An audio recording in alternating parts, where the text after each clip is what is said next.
Earthlings, welcome to the Animal Rights Show. So we've got all three of us. Now we've had a bit of a technical issue, but I think we're over it. And you're still audible, Nella. Can you speak? Yes, I can. Can you hear me? This is the important part. Better now, actually. That sound, yeah. Excellent. Oh, welcome everyone. It's lovely to see all the familiar names in the chat. Lovely to see you all. I'm just wondering how Deb's managing in that 111 degree. I just looked, Deb, while you were putting that, I was looking up 111 degrees, which translates to like 43.88 something in our money, whatever. And I'm just like, wow, it's 30 odd here, but I'm melting as it is. I don't know how you're managing in that heat, but no, that's a bit extreme, isn't it? What is it in Dublin? 22. What is it in Greece? And rain is forecast. Right, so we've got a show to do. Deb says it's pretty toasty. Yeah. By the way, throughout the show, my hair might expand, which reminds me of that Friends episode with Monica's hair, and I think my hair might actually do that today. So if my hair's like this big by the end, you know why. It'll go frizzy in that. Just seems to expand, like expanding foam or something. It's really weird. Anyway, it's pretty toasty. Yeah, I like that. Oh, I forgot to do my housekeeping, didn't I? So actually, this is only going out to two places today because of another technical problem, but we won't go into that. So so it's going to my YouTube and also my Facebook page. So if you're on the Facebook page and you comment, we can see it, but you won't be able to see anybody replying to you. So the best place to be, if you want to get involved with the chit chat, is my YouTube channel. And as ever, we don't charge anything for people. We don't do things like super chats and all that malarkey that some people do. So that's me business part of it done. So we realised that we'd missed the anniversary of Tom Reagan's death, didn't we? Mm. Yeah, we did. Sadly, we did. Super chats are a rip-off. I love Terry's random comments. Big hair like Phil Spector. Phil Spector. If the old mascara runs it will be as well. Like or Alice Cooper or someone, definitely. The wall of hair. He famously had the wall of sound, didn't he? Yeah. So what we're going to start off with is a little bit of a kind of watch along. So people might know that Andy Atkinson, the vegan filmmaker, he's been enhancing lots and lots of old footage, including the 1989 debate, which is more than an hour long. So we're not going to show that, but what we're going to show is Reagan's opening statement, which is about 8 minutes long. And in that, when he gets to about 7 minutes, the guy was trying to interrupt him, the chairperson, because he'd gone over his time. And Reagan skillfully ignores him and just carries on. and so they were supposed to have 5 minutes each at the beginning, and Reagan ended up doing about 8.5 minutes. So that was quite interesting. Nice. So with some jiggery pokey, which I don't know, Andy took out the interruption, so it's a bit smoother. There's lots of interesting photographs of our fellow animals as well, and demos and stuff. There's nothing graphic though. So nice one, Andy. Right. Well done. Thank you for doing that. Yeah. So let me bring this up. So this is it. So this was part of an arena special in 1989. It was watched by 1 million people, and the last event was called the Animal Rights Debate, which is what this is, and it's on Andy's channel. I think we did a watch along as well, so it's going to be on my channel. And Andy's channel is not my milk. No, not my mum. Yeah, Not not your your mum, not mum, your milk. not your milk. Now, the real problem with it is that nowadays there seems to be several channels with that name. So if you want to get to Andy, you need to put in not your mum dot, not your milk, and then Andy to get it. Oh, okay. Yeah, it's not the easiest site to get to. So this is the opening statement, as I said, and it was watched by 1 million people. And there was three people in each team, and Reagan is kind of kicking off the entire evening. And this essentially is like a quintessential animal rights or statement of animal rights. So people on the panel, I'm going to be looking at that screen. So if you want me to stop, give me a signal or just start talking, and we'll do it that What way. signal? What signal should we give you? And anything rude. Right. Are we all ready? Yes, we're ready. And also people in the chat as well. If you want to stop it for us to discuss anything, please do. Yeah. Yes. Because that would be a nice way to watch along, to stop whenever someone from the audience has a comment or a question about what is said about that particular moment. Yes, absolutely. The other animals humans eat, use in science, hunt, trap, and exploit in a variety of other ways have a life of their own that is of importance to them apart from their utility to us. They are not only in the world, they are aware of it and also of what happens to them. And what happens to them matters to them. Each has a life that fares experientially better or worse for the one whose life it is. Like us, they bring a unified psychological presence to the world. Like us, they are some bodies, not some things. In these fundamental ways, the non-human animals in labs and on farms, for example, are the same as human beings. And so it is that the ethics of our dealings with them and with one another must rest on some of the same fundamental moral principles. At its deepest level, an enlightened human ethic is based on the independent value of the individual. To treat human beings in ways that do not honor their independent worth, to reduce them to the status of tools or models or commodities, for example, is to violate that most basic of human rights, the right to be treated with respect. The philosophy of animal rights demands only that logic be respected, for any argument that plausibly explains the independent value of human beings implies that other animals have the same value and have it equally.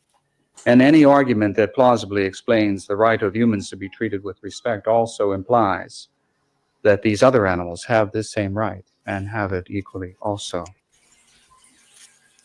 As a result of selective media coverage in the past, to which this evening's debate is that wasn't rude enough. I wasn't even really, no, it wasn't. I was going in gentle. Okay.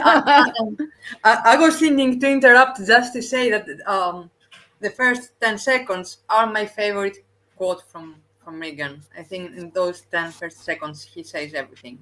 Go ahead, Wendy. Yeah, no, it's so true. No, and it's actually hard to stop because you just want to keep listening, don't you? It's just you just get caught. I've listened to this so many times, and yet every time it just draws you in, and you're just his voice, just the way he explains things so simply. What I was thinking there is the way he talks about. Basically, he's saying that animal rights almost we're coming from like that extension of recognizing humans' inherent rights, and yet it's something that seems in the movement that we get a lot of pushback on in terms of like trying to separate humans and animals. And I just wondered if we might chat about that for a moment in terms of he's saying that the premise is if we recognize that humans are inherently have an inherent right to be respected, then that also implies that so do other animals because of this psychological and emotional and moral equality that we have. And yet both for non-vegans and even within the vegan movement, that there seems to be a lot of pushback. There's definitely for non-vegans, of course, but even within the vegan movement, there seems to be a lot of pushback on whether human rights and animal rights are connected. It's almost like they're separated out. And yet, when you listen to it this way, you think, well, it just makes total sense. And it's hard to argue for other animal rights if we don't almost connect them for other people, if we don't lead a human into understanding how they feel about themselves in the world as someone whose life matters to them. It's a great way, I think, of getting them to think about it. Like, how does your life matter to you? Do you think this individual, do you think their life matters to them? Do you think they have emotions? Do you think they have families? Do you think they have, cultures? Do you think their families are important to them? So we can easily bring people in on the conversation in that way. So I think sometimes to separate out the human rights, the animal rights, doesn't serve us well in that way. I don't know what you folks think about that as well.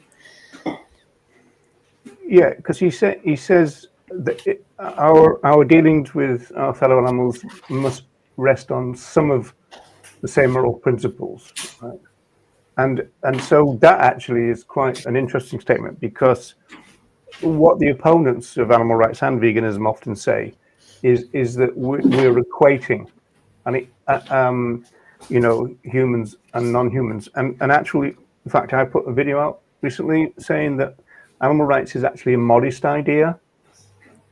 So in that sense, there's kind of more human rights than there are animal rights. And the animal rights is a basic, fundamental thing. And the way that is separated out is by thinking about the difference between positive rights and negative rights. And so animal rights is about negative rights, protective rights. So it's not about the right to education, all that. I mean, I think he talks about pigs and ballet lessons at one point. Yeah, but later on he does, doesn't he? Yeah, and so it's not about that, I argued in my PhD that we could see our basic rights as our animal rights, which we share with our fellow animals, the protective rights, and on those we build our human rights, the positive ones. Of course, there is disagreement about what are we talking about. Reagan often talks about the right to life and the right to bodily integrity, that kind of thing. Francione would always say the right not to be property. He thought that would kind of cover everything. That if you had a right not to be regarded as property, then everything else kind of falls into place, he thought. Oh, sorry, it wasn't me to bring that one up. Sorry, I went. Sometimes you go to put a thing up and then it moves. Then they move. Yeah, that's right. Similar basic rights, but not similar positive rights, non-basic rights. Yeah, I think Urban Bongo says that as well, because human rights are more complex. But I like the way he simplifies it as well to a simple right to be respected, because that, I think, surely a lot of people, even when you don't go into the complexities of rights, could understand that we are respected. This is a really interesting one from Emmy, actually. The fundamental right to life is the right, and of course that's really what we talk about a lot of the time, but something that we don't talk a lot about in the movement is the right not to be bred, like as in, because of course if once we're so-called breeding our fellow animals, we're not respecting that bodily integrity of the individuals who we are forcing to have children. So it's not just about the right to life, but the right for them not to be interfered with, leaving their bodily autonomy, their self-determination. And if we actually just respected that, then we wouldn't be bringing all these lives into the world to then be oppressed and used. But we don't often talk about that side of things, because we talk about the right to life, and of course the right to life for those who are here. But what about the ones really about the future fellow animals who ought not to be brought here for our own gain? I Well, would say that for me, the right to life and the right to freedom and the right to bodily integrity are very basic. And in a way, I wouldn't say that they are enough. But if we respect those rights, then we won't breed other animals the way I would do. But I would have a problem to acknowledge a right to the unborn. Because this is very tricky, and I think it can lead to very dangerous path. I mean that we should respect the bodily autonomy of the animals that are already here, and that's why we should not, force them to have offsprings. And it ends there for me, because if we start thinking about the right of the unborn, then it becomes it goes very close to the arguments against abortion, against the right to abortion. So Yeah, I think that we I should agree. treat it very carefully. I do, because I don't think it's about creating the right for the future individual. It's respecting the body of the individual that's here. But I suppose it just is. It's just the framing of it. Right to life. Does that, like Emmy's saying, all of the rights stem from right to life? But does right to life also cover that respecting self-determination and bodily integrity? I suppose it's trying to include that, isn't it? I think that we have to at least acknowledge those three rights, but then there are other rights, like it was mentioned in the chat by Caroline. Right, let me find this, Carolyn. The right Right to to their natural habitats. yes, for example, something that we don't often acknowledge to human animals. Yeah. But we definitely need to acknowledge to non-human animals, because their habitats are under attack. Yeah, because I feel there's a lot in that, because I feel like we talk a lot about basic rights, like the right to just be left alone or not to be killed. But I think they are very, very basic rights. And actually, I think all animals inherently deserve much more than that. I think we deserve opportunities and spaces to flourish and to flourish in our own way, depending on what that way is for our species and for us as individuals, and to have families, build communities and cultures and all of that.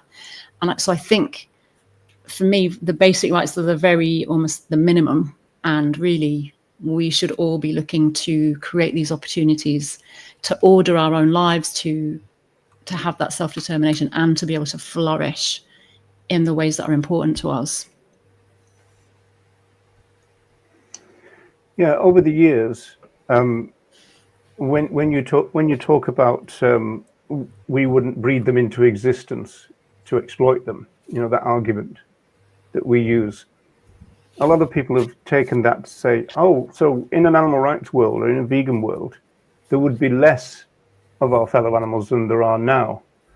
And I don't think that's true. I think what it is that they would be obviously no domesticated, use that word, individuals, but there would be a heck of a lot more free living beings, right? And so because we would be able to give so much of the world back, we've got that kind of David Attenborough thing, haven't we, about nowadays he likes to point out the fact that free living beings make up 4%, of the biomass. This is mammals, and everyone else is either human beings or our so-called livestock. And so it's veganism in that sense is so liberating. In the sense that we would be doing so much good for free living beings, and we'd almost like be opening up vast arrays of land for them, because in a vegan world you don't need as much land as we do now. Yeah. Right, should we continue, or could you bring Emilia's comment I think it's to the point. And what's the weird thing about the divide between human rights and non-human rights is that on one hand you have the non-vegans wanting to separate those two and treat them completely differently, and then you have a part of the vegans doing the same, not wanting to acknowledge human rights and why human rights are part of what vegans should care about. So you have like two opposite groups of people treating rights the same way, human and non-human rights, wanting to keep them separate. Yeah, that's very true. And this one from Vegan Anthem as well, I think this might relate to something that's going to come up actually that we were talking about earlier. The first right of an individual is to be considered as an individual, and I think when we get into it a little bit more, we see that comparison compared to utilitarianism, and it's really interesting as well. Yeah, there's one talk that Reagan does where he says rights are individual things. He doesn't say that particularly in this one, and then he uses that metaphor of think of a right as a fence or a wall around each individual, and with a no trespass sign. And you're not allowed to trespass unless they give you permission, which is a different matter. So so he always says, the problem with utilitarianism is the fact that it aggregates, whereas rights is about the individual, which means that every individual then is kind of protected. Although obviously rights clash as well. I mean, we see that in the human world all the time, of course. So there is that issue too. And between fellow animals as well, different needs clashing, even with those we care for at home, Yeah, I mean, like obviously, I think one of the tricky parts of animal rights and veganism is defending our food, right? The right we have to defend our food, and in that sense, if you're dealing with a population, say locusts, who you can't reason with, we've got to be very proactive and figure out ways of protecting our food from them. And I suppose in a vegan world we would look for everything other than lethal means, which obviously is completely different from farming now, because the first thing farmers do now is reach for pesticides and guns and that, and so the mindset would be completely different. But it would be interesting to wonder whether there would have to be some kind of drastic action taken at some point, depending on the circumstances. So. Right, should we go on? Yeah. Right. Let me put that back up then. I just put it back a little bit. Yeah. The select media coverage in the past to which this evening's debate is a notable and praiseworthy exception. The general public has tended to view advocates of animal rights in exclusively negative terms. We are anti-intellectual, anti-science, anti-rational, anti-human. We stand against justice and for violence. The truth, as it happens, is quite the reverse. The philosophy of animal rights is on the side of reason. For it is not rational to discriminate arbitrarily. And discrimination against non-human animals is demonstrably arbitrary. It is wrong to treat weaker human beings, especially those who are lacking in normal human intelligence, as tools or models, for example. It cannot be rational, therefore, to treat other animals as if they were tools, models, and the like, if their psychology is as rich as or richer than these human beings. The philosophy of animal rights is pro, not anti-science. This philosophy is respectful of our best science in general and of evolutionary biology in particular. The latter teaches that, in Darwin's words, humans differ from many other animals in degree and not in kind. Questions about line drawing to one side, it is obvious that the animals used in laboratories raised for food and hunted for pleasure or trapped for profit, for example, are our psychological kin. This is not fantasy. This is fact, supported by our best science. The philosophy of animal rights stands for, not against, justice. We are not to violate the rights of the few so that the many might benefit. Slavery allows this. Child labor allows this. All unjust social institutions allow this, but not the philosophy of animal rights, whose highest principle is that of justice. The philosophy of animal rights stands for peace and against. Was that a little bit ruder? It was a bit, yeah. So I've Yeah, just yeah, eased you I in. just looked from this screen to that screen, and I was being, yeah. And actually, I did want to. Well, I mean, why did you stop, Wendy? Was it Wendy? It was me again. Sorry. I just found this really interesting. This part about I forgot what he said now. It's so hot. I think my brain's about to melt. When he's talking about the individuals and how we're counting each individual interest.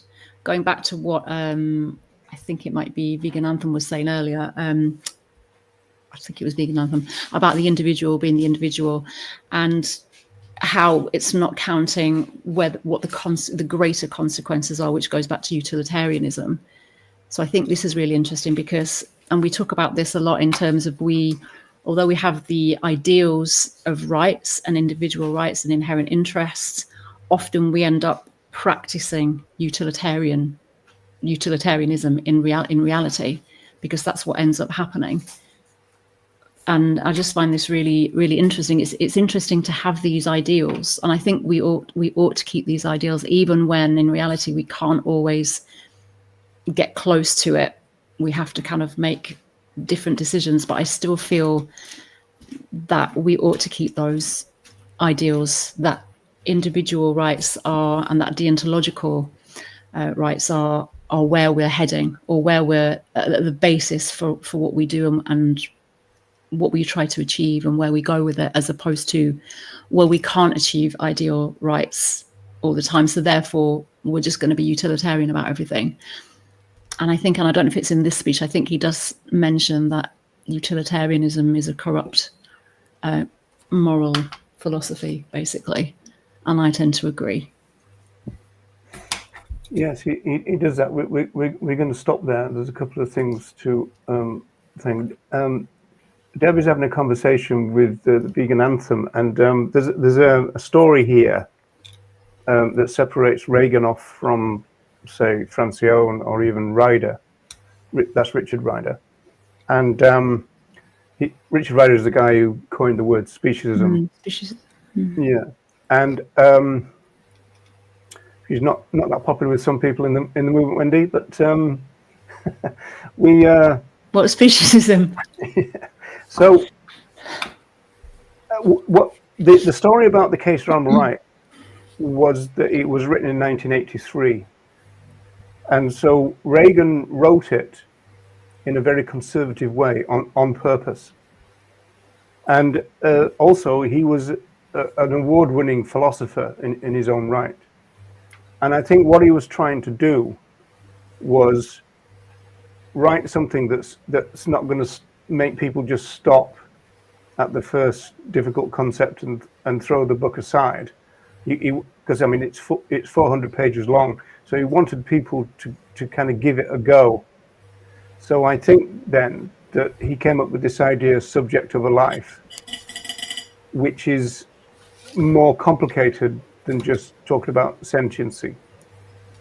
For example, it talks about mammals of 1 year and over, for example, which that might be a difficult concept. We're always talking about the maceration of chicks.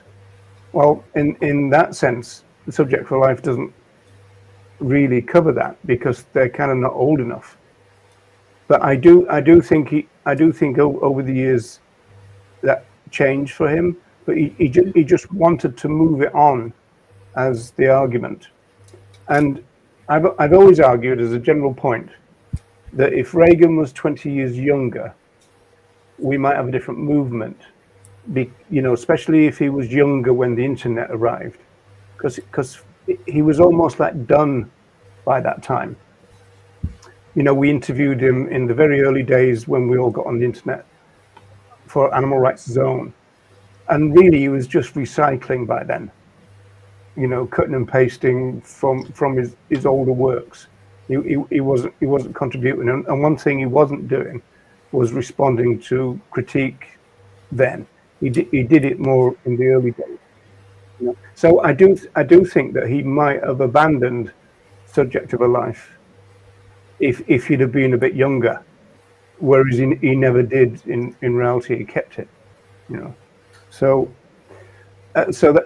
that's one difference which ended up causing critique of Reagan. And Francione critiqued it in the end. But that's another story. The kind of Francione Reagan story is really kind of interesting and a little bit tragic as well. But I don't know whether we'll even get around to talking about that. Is there anything else for this bit?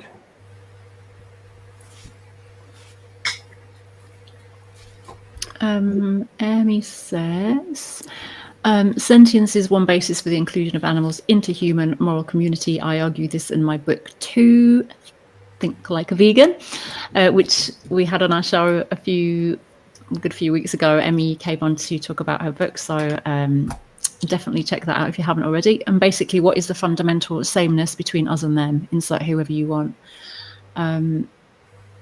Yeah, it's the whole sentience thing is quite interesting, isn't it? Because we're always trying to find where the lines are, and Reagan did have that famous thing where he said, "Let's draw the lines in pencil," because actually we're always going to be changing our mind about the lines. But it seems very anthropocentric, doesn't it? That we get to decide where the lines are. Like we get to choose who's included in our moral circle, and yeah, it's a tricky one with sentience. I don't always like just talking about sentience. I think for me, it's again just trying to create divisions and boundaries. And I know we have to have them when we're trying to talk about like a philosophy or ideologies and things. But it is, I don't know. I do find it a little bit problematic at times, the whole sentience thing. Well, our talk that we're watching was 1989, so it wasn't that long into rights-based animal rights, and at the time, when we're talking really early days, they were drawing the line because somebody asked from the floor, where do you draw the line in regard to who is sentient, who isn't, this kind of stuff, and Ryder took that question, and he was talking about, because he got a laugh from the audience, because he was saying, well, we're talking about intelligent squids, that was the line, and I think that modern day vegans, so in other words, there was a big question mark about insects in those days, which we would probably resist now, that kind of the drawing of a line there. He was criticised for not including fishes, but he actually did at the end of the book. Right near the end of the book, he said, I think this covers fishes as well, and also birds. So he imposed this limitation of mammals, and then he broke his own kind of rule at the end of the book, and I think he did it that way to get people to the end of the book. You know what I mean? So that was interesting. And if I remember correctly, at some interview, when he was asked about this line, he said that he gives the benefit of the doubt when he's not sure about someone's sentience. Yeah, that was a late show in Ireland. Because he was asked about line drawing then, and he said, well, I don't have any reason to eat them. I'm not sure, but we will give them the benefit of the doubt, and all that. Now, whether whether people would criticize that now again, say, who are you to again draw the line? That would be an interesting one. If Reagan was here now, I wonder, whether the ideas that were being expressed in the 80s would survive modern day critique. I personally think that fundamentally they would, but there would be some areas like, for example, the famous 1 million dogs thing, which kind of got Reagan into hot water. The idea, because he wouldn't aggregate and only dealt with individuals, it was that kind of lifeboat scenario that philosophers love to get involved with, and all that trolley problems and all that. And he did have this idea about, well, what would happen is if you had a lifeboat and it was too full and someone has got to be thrown overboard, and one of the individuals in the lifeboat was a dog. And this is where one of the things that modern day vegans, I'm sure, would resist this. And Francione critiqued it again. He said that in the general run of things, if everybody was normal, which is another difficult concept nowadays, then the dog would go. And not only would one dog go, 1 million dogs would go. If another dog appeared, as it were, they go, and then another one, and all that. Now, he did say, when he was challenged about that it could be that 1 million humans would go, depending on the characteristics of the individuals. But it does have that, that kind of dodgy part that you identified, Wendy, that we are deciding, it's judge and jury, executioner thing, and that is uncomfortable, I've got to admit. Yeah, it is because it's like to try to dismantle speciesism, we need to have non-hierarchical relationships, and yet if we're always the ones who decide everything, we're kind of still putting ourselves atop of the hierarchy.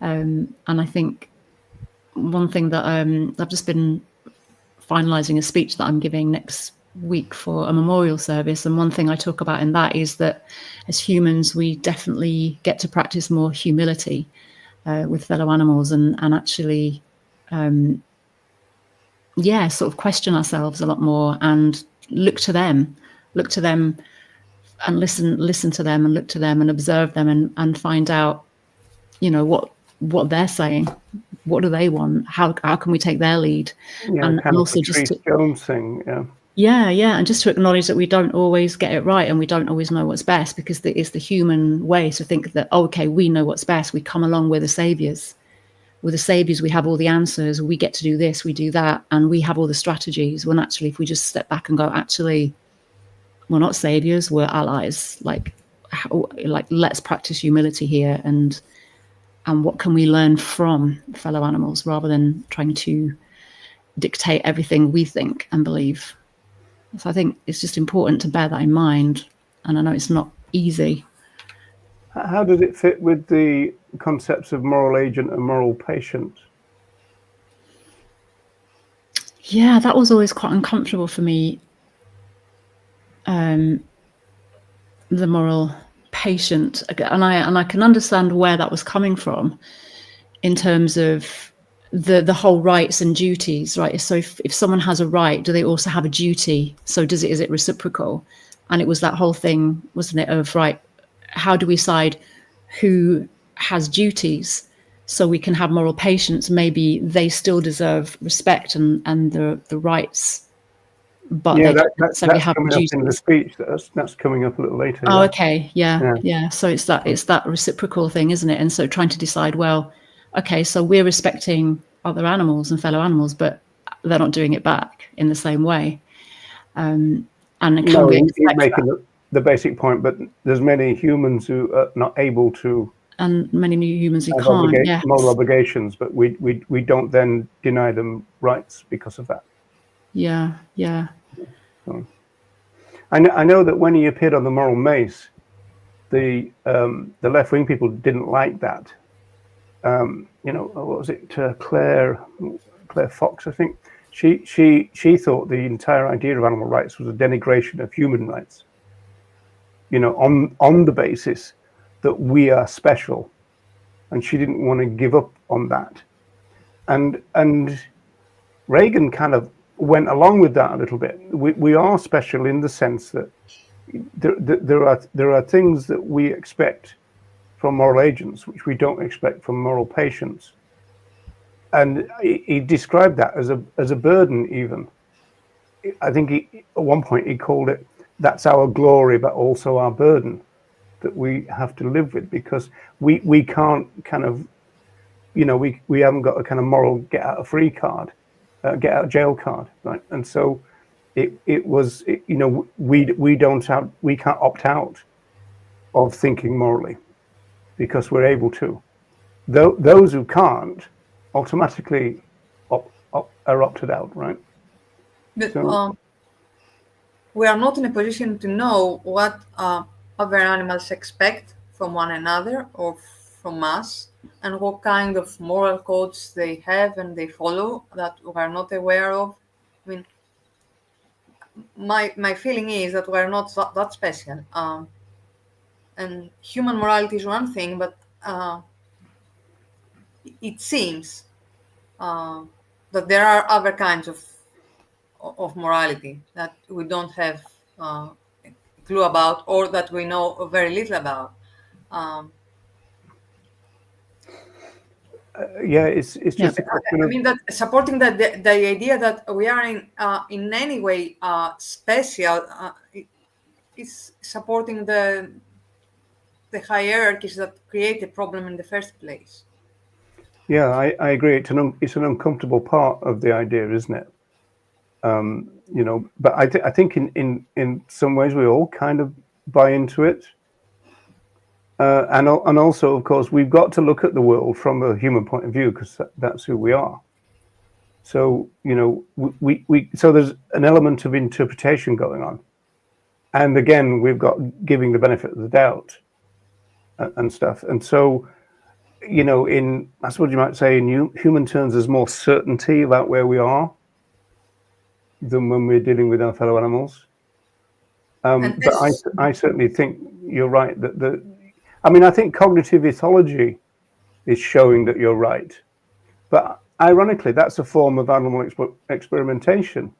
The real paradox there, isn't there? That's the thing. The more we learn about fellow animals, the more often we're being intrusive into their lives. And that's again a very tricky one. Yeah, I mean, the idea is not to be intrusive, but intrusive. Yeah, but you are studying captive individuals sometimes and that kind of stuff. So, and often you think, well, if you're studying captive individuals, what are you really learning anyway? You're not learning about someone who's in their natural environment or in a place where they're flourishing and would behave in a way we'd behave very differently if we're captive than if we're in our natural spaces where we're flourishing with our friends and family. So yeah, I think really Jane Goodall would say that, wouldn't she? Yeah, and I know I've spoke to Mark Beckoff about that quite a lot as well. Yeah. But definitely I agree with what Nella was saying about the morals as well, that I think there's so much to observe about how fellow animals live and have morals, and you only have to going back to Patrice. You listen to Patrice's stories about the multi-species relationships at the sanctuary, because they don't tend to separate off different species of fellow animals. They're intermingling, and the friendships and relationships that are created and the types of interactions and the types of just amazing stories that you hear, you see it, you can see it playing out, definitely. And actually one thing that kind of looking, I think Reagan mentioned Darwin there, like looking at Darwin, it's always been very much like the survival of the fittest. Well, actually that's a pretty false premise, actually, because we do what it takes to survive, but if you look around and if you go back to is it Kropotkin, is that right name? There's a lot of evidence that other animals actually practice mutual aid. Darwin didn't do survival of the fittest. That was Darwin never said that, actually. It was a fake premise, isn't it? So there's a lot of like a between species and intra and inter-species mutual aid. So I think, yeah, definitely, The we're not thing, the only moral there's a beings. limitation to Patrice's stuff, though, because in a weird way, a sanctuary is also a form of captivity, and that gives her the opportunity to observe our fellow animals. And although she says they tell us things, what she really means, I think, although I don't know whether she'd dispute this, is that they give us lots of clues but in terms of their interaction, but we're the ones interpreting, right? Yeah, We can't help it. we can't help it. We're inescapably human. Yeah, it's turning into a philosophy class now, isn't it? Hey, do you know what? We were like, oh, we'll just start the show with this. It's like 53 minutes in now. And how far into the clip are we? We're not halfway yet. Okay. I just knew we'd be like this. I had a feeling. You said it, Great. didn't you? You said Yeah. we'll never get past the video. Right. Okay. Well, let's bring it back up again then, and see how we go. Right. I pushed it back a little bit again. Principle is that of justice. The philosophy of animal rights stands for peace and against violence. The fundamental demand of this philosophy is to treat humans and other animals with respect. This philosophy, therefore, is a philosophy of peace, but it is a philosophy that extends the demand for peace beyond the boundaries of our species. For there is an undeclared war being waged every day against countless millions of non-human animals. To stand truly for peace is to stand firmly against their ruthless exploitation. And what, aside from the common menu of media distortions, what will be said by the opponents of animal rights? Will the objection be that we are equating animals and humans in every respect when in fact humans and animals differ greatly? But clearly we are not saying that humans and other animals are the same in every way, that dogs and cats can do calculus, or that pigs and cows enjoy poetry. What we are saying is that, like humans, many other animals have an experiential welfare of their own. In this sense... Well, if I may stop there, I mean, there is evidence. You didn't do a rude gesture, though. I think you need to do a rude gesture if you're allowed to stop it. Oh, okay. Excellent. I think there is evidence that our fellow animals do like poetry. And going to Nell's point, who knows if they don't do it amongst themselves? But they certainly like human music. I mean, there's time and time again where you've seen those videos where someone's playing a piano, cello, and other animals, and cows in particular seem to be incredibly kind of intrigued by human music. So I sing lullabies. I sing lullabies to Dylan, and he seems to really. He just goes into like a little trance sometimes. He's probably thinking, "Oh God, she's off. She's off again." But no, he seems to like really just settle his head, and then he closes his eyes, flutter, and then he closes his eyes, and he rests his head, and he seems to really get into it when he's a bit anxious and things. Well, just to check for consistency, does Lee go into a trance as well? I haven't tried it on Lee, actually.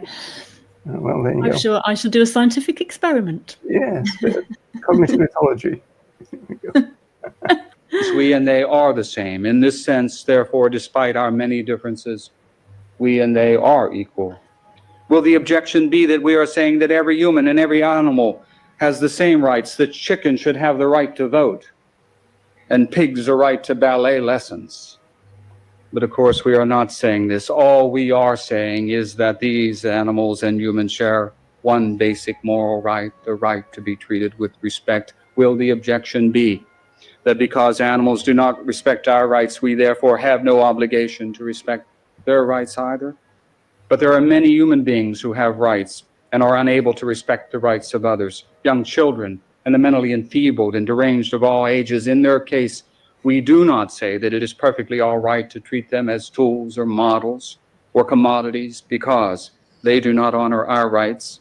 On the contrary, we recognize that we have a duty to treat them with respect. What is true of cases involving these human beings is no less true of cases involving other animals. Will the objection be that if other animals do have more, even if other animals do have moral rights, there are other more important things that need our attention? World hunger and child abuse, for example, apartheid, drugs, violence to women, the plight of the homeless. After we take care of these problems, then we can worry about animal rights. This objection misses the mark, for the rank and file of the animal rights movement is composed of people whose first line of service is human service.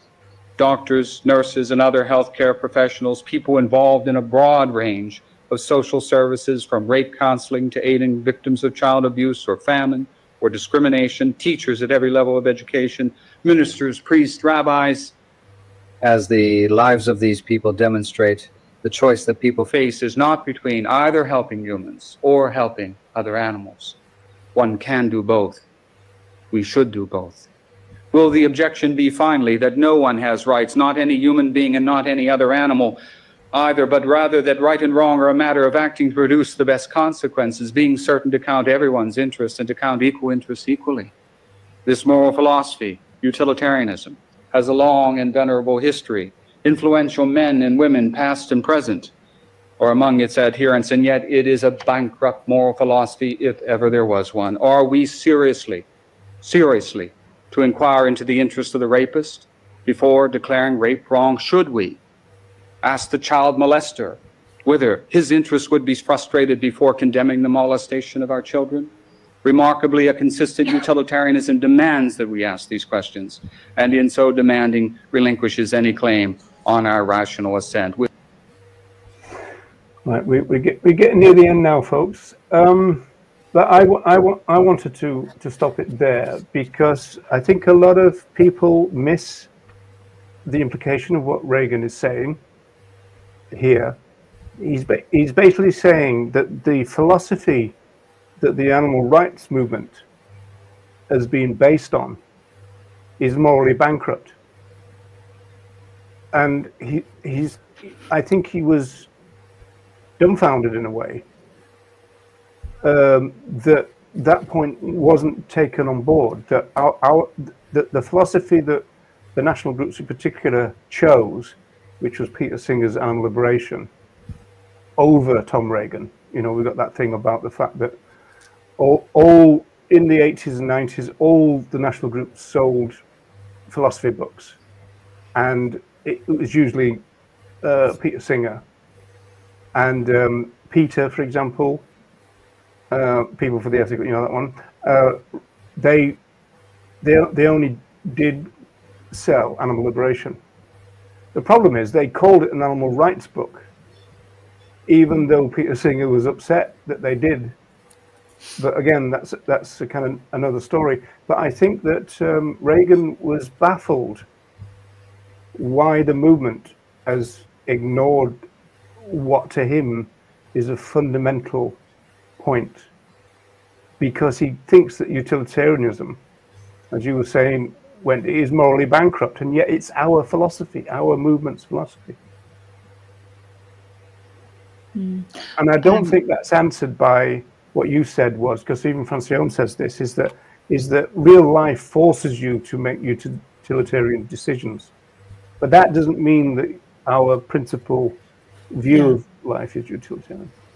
Yeah, no, I agree with that. I think it's like you reach for the moon, you get the stars and all that or whatever. I think we need to keep our goals very, very high. Whether we can achieve all of them, obviously, is obviously, it's a tough journey, isn't it? But I don't think we should compromise what we actually want and what we're trying for with that. I just love Emmy's comment though. I just had to put that up there. Don't know if you saw that, Doc. Yeah, I know. Was that Wednesday? So we need to check in on Em's well-being on Thursday, don't we? We do. We survived the experience. But also, it's interesting because I think what he talks about there about do we ask the oppressor in other situations, like the abuser. Do we ask the abuser what their opinions are, what their interests are, what the consequences are for the oppressor compared to other people? It's bankrupt. But I think when it comes to veganism and humans, and you get this, because of human supremacy and exceptionalism, humans will probably agree with all of that Tom Regan says there. They would probably go, yeah, you're right. We shouldn't be asking those people what they think in this situation. They haven't got the right to speak on this because they're an oppressor, they're an abuser, they're a rapist. Excuse my language, but all of that. So, They but should with be part of the calculation. Yeah, they shouldn't be part of it. But with humans, it's like their very unimportant, trivial interests are put way, way higher than the most basic interests of fellow animals. And yet most humans wouldn't even recognize that. It's like, well, if someone's making a living, for example, from the oppression of our fellow animals, and if you challenge them on that in any way, or even mention, well, what about the individuals that are dying, that are being oppressed, that are being used? There's like a massive reaction. But this is their livelihood. What do you expect them to do? They have to make a living, or they have to survive, or they're just feeding their children. If it's, it's just such a big reaction that it's sometimes hard to get past that with people, because their own trivial interests always seem to come way higher than even, the basic interests and right to life, right to respect for others. And until we can get past that human supremacy, it's very difficult, isn't it? Because they might see the comparison and understand it and agree with it in their rational mind, but when it comes to their real feelings about it, then they have different opinions then. I think that the problem is that at the beginning of the speech, Regan argues that any argument in favor of human rights is also an argument in favor of non-human rights. But in order to come at this conclusion, we have to to follow to use reasonable thinking. And the problem is when at least I speak to non-vegans about non-human animal rights, they deny to do that. They don't start with a reasonable argument and follow the argument to its end. Somewhere in the middle, they just deny to do that. They deny to think reasonably about it, and because if you think reasonably about it and hear all these arguments, you must acknowledge non-human rights, but people just don't, and that makes me think that we're not that reasonable. Although we claim that we're the most, logic species on this planet, we really are not, and we do not base our decisions or even our morality on reason. And for me, this is one big flaw of rights. If people do not think reasonably and do not base their decision, their conclusions on arguments, and they just base them on their feelings or whatever, how can rights work? I mean, the problem with rights is that although we say they are inherent, but if you don't acknowledge my rights, you just step all over me.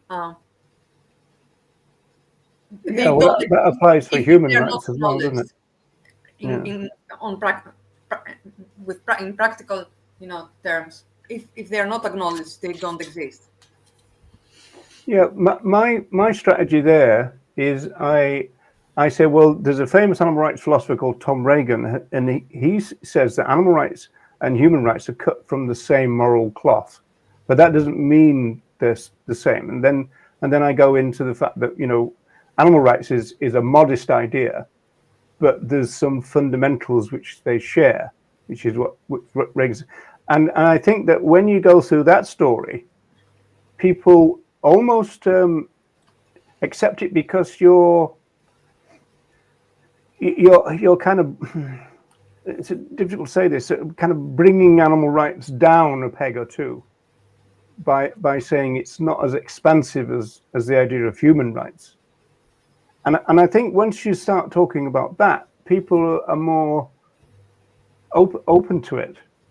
That we're talking about a modest idea, and I think that somehow has an effect on people, and they're much more, or even not much more, but less threatened by the idea if it's a bit smaller in their head than they think it is. I'm uncomfortable by all that, but it seems to work on the street, even, you know. So I don't know whether you want to make a rude gesture at my idea there, but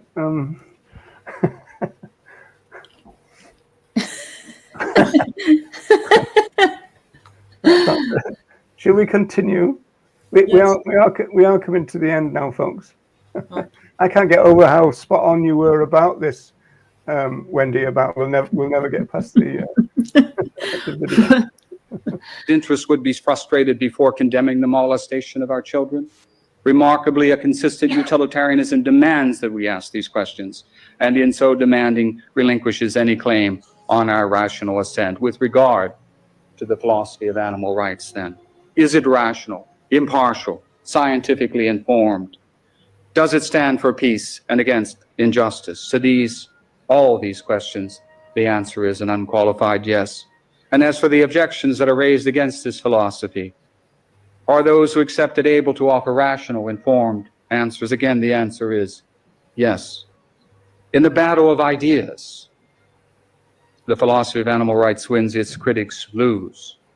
It remains to be seen which side emerges as the victor in the ongoing political battle between what is just and what is not.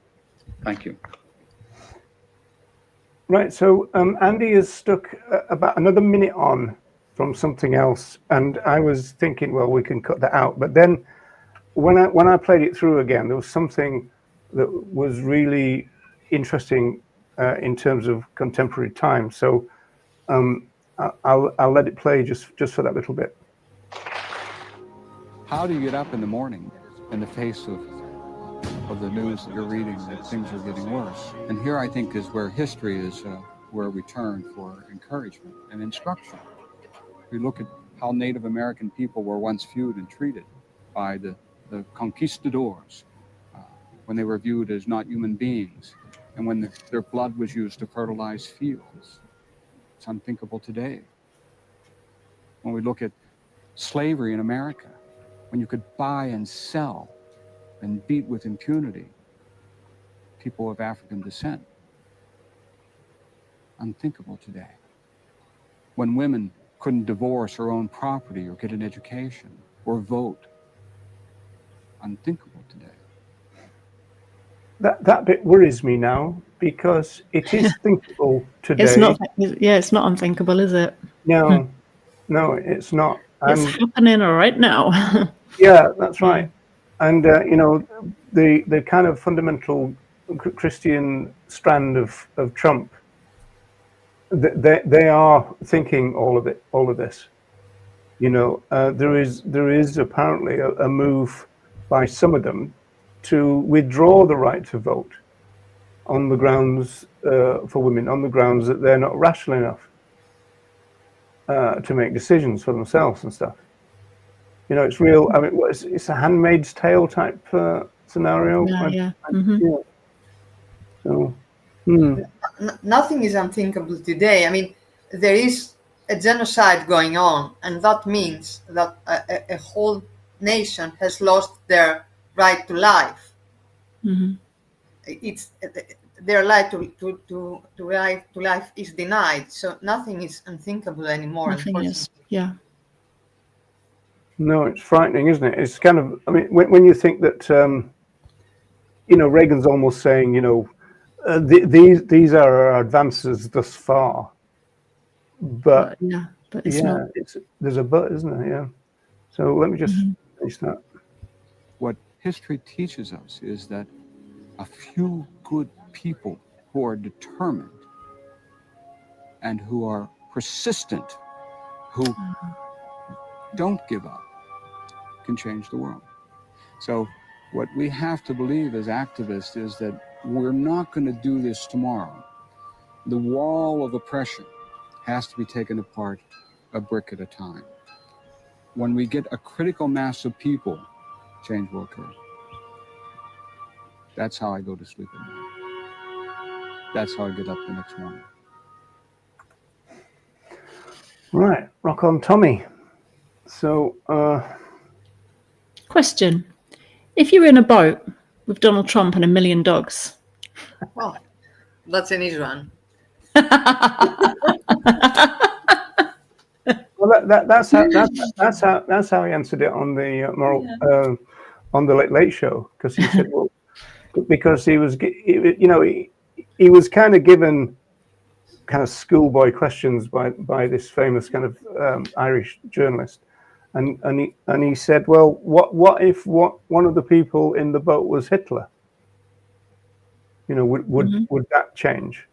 And we all know that those kind of moral dilemmas are almost meaningless. yeah, Because well, if you were a young man and your choice was an old woman or a young woman, an attractive woman or unattractive woman in your eyes, and this kind of stuff, there's loads of variations that would color, your view of things. But we should make it uncomfortable choices then. And what kind of relationship you have with that person as well. Yes. Like, Do you know the human? Do you know the dog? If you know the human, if you don't know the human, they're a stranger, and you've lived with the dog for 9 years, and they're your family. There's not even going to be a choice there, is there? Yeah, And then also, I agree with Deb here that a dog would have more sense. Way too much sense. Yeah, absolutely. So yeah, I'm not. The dogs would have kicked him off overboard. Been a dump Trump situation. Right. So, blimey, we're over the hour. Would you believe? Yeah, I do believe that. Yeah. We did start a little bit late though today because of our little tech issues. So. Oh yeah, actually, yeah, we're still about an hour and 5 minutes in, aren't we? Yeah. Right. So, any last thoughts to depart? Do we think? Did anybody see anything in the comments that you want to bring back up? There was loads going on, but it was hard to keep track of it all. But Dennis was here. Thanks, Dennis. Nice to see you. And Tom, yeah. And Tom, yes, of course. Thank you, Tom. Yeah, and John is always kind enough to remind people to smash a like. It's a funny old saying, isn't it? Smash a like. But, we all do it in internet land. Right, so should we just go before you start getting rude again, Wendy? I just want to say, in relation to the last thing we heard from Reagan, that I hope he's right. I hope he was right, because right now with everything that's happening, I do not feel very optimistic. And although I find solace in the fact that I see so many people in the streets protesting for peace. People that have never protested about anything, they are doing so now. Who haven't seen anything, concrete coming out of this. So I'm just hoping he's right, because the situation right now is, very depressing. So yeah. I hope he's right. That I mean, I've got to be honest. I think we're further away now than we were. It seems like that, doesn't it? We're further away from, a just world. And when you think about the pioneers talking about human moral evolution, I mean, where do you see much of that?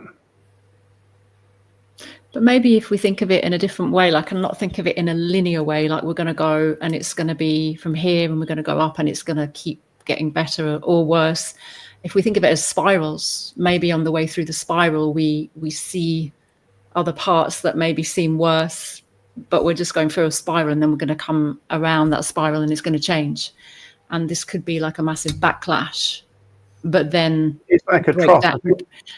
Break down to break through. Like Watson thought in peaks and troughs. He said that progression, it can be retrogressive as well.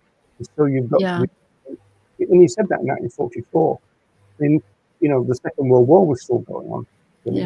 Those words. And sometimes from those real big troughs, you get then the ups because people come together and react and go, hang on, this is not right. And then you get that sort of pushback to that, don't you? And then obviously you might get the pushback to the pushback, which then, but it's like, it focuses people's attention on moral issues or issues of justice, issues of injustice, and so in that sense, it might kind of create a kind of benefit, which is a weird thing to say, but it could do, I suppose. Yeah, and to Amelia's point there, very, very true. We're looking at, we're just like a blink of an eye. Our lifetime is a blink of an eye in the grand scheme of things. So, and I think it's important to remember that. I always remember Patrice, going back to Patrice, Patrice reminding us that hope is something that we practice. It's not just a feeling. It's not something that you either have or you don't. Is you practice being hopeful. You get up every day and go, no, okay, this is how it is, but I can do my bit. I do this and I take action and I do what I can. And you do your activism, your advocacy, you practice hope, and you practice doing the things you can and caring in your own way for the people, including non-humans in your life. You do things in your community, you take action where you can, you be the change you want to be in the world, that you want to see in the world, all of that stuff. Well, it does spring eternal, we're told, hope, doesn't it? So yeah, I'll just put that up, Wendy. Oh, did you? Sorry. I did. Thank you for this one, Philip. Yeah, thanks, Philip. We liked that one. Yeah, I'll put this one up so you don't have to do any self-promotion, Wendy. Oh, thanks, Dennis. Appreciate that. Right, folks. Well, thanks very much for sticking with us. And sorry about the problem at the beginning, although it was fairly minor in the end. And we didn't want to lose our Nella. We not on your Nelly. No. Do we want to lose it? Yeah, that's right. We always say we're like the Three Musketeers. It's one for all and all for one. We're all together or not at all. Yeah, that's a principle, isn't it? If somebody can't make it, we don't do the show. Yeah, so we tend to do that. Yeah, that's right. We do. Right, okay, folks, we're off, and are we coming back soon, Wendy? Do we have what's in the pipeline? We got Andy, haven't we? We've got Andy Atkinson. Yeah, so we're gonna do a watch along. Yeah, it might be a little bit different, that one, might it? It will, because he works at the time when this goes out. Yeah. So we've got to pre-record it. So it'll be pre-recorded, and then we, us Three Musketeers, are going to watch along with all of you. We're going to watch ourselves watching. Which will be really weird. Yeah, it's going to be weird, isn't it? Yeah. And now we've got the experience. Yeah. And out of something experience, anyway. Right, people. Thanks very much. We'll see you again. Everyone. Lovely to see you all. Take care. Bye for now. Bye.